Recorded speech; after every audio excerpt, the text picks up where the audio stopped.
Quand il vient ici, Gérard ne pêche plus qu'en surface. De l'espadon. Aujourd'hui, le fond, il est lunaire.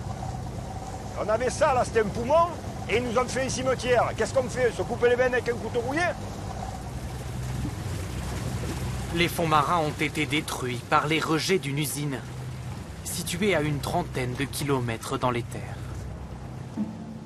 À Gardanne. Ici, l'imposante fabrique d'alumine fait vivre la ville depuis plus d'un siècle. Son nom, Altéo. Mais en Provence, Altéo est surtout connu pour ses images. Des millions de tonnes de boue contenant des métaux lourds, déversés dans la mer à partir des années 60, via un tuyau reliant l'usine à la Méditerranée. Voilà 50 ans que le scandale des boues rouges alimente la chronique. Mais aujourd'hui, Altéo l'assure, terminer les rejets en mer. Dorénavant, les boues sont stockées ici, à terre.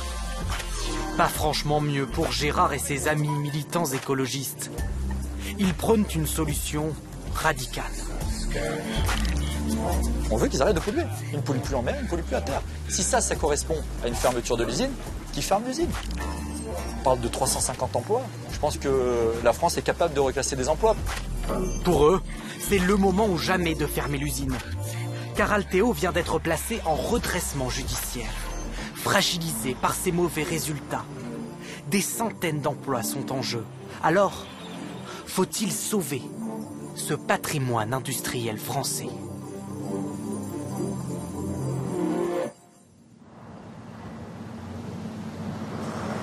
L'usine trône au-dessus de Gardanne, 21 000 habitants.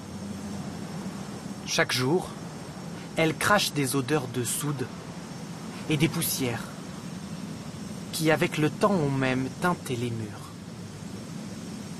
Ces nuances de rouge sont devenues le symbole d'une ville ouvrière qui voit son industrie disparaître. Les mines, d'abord,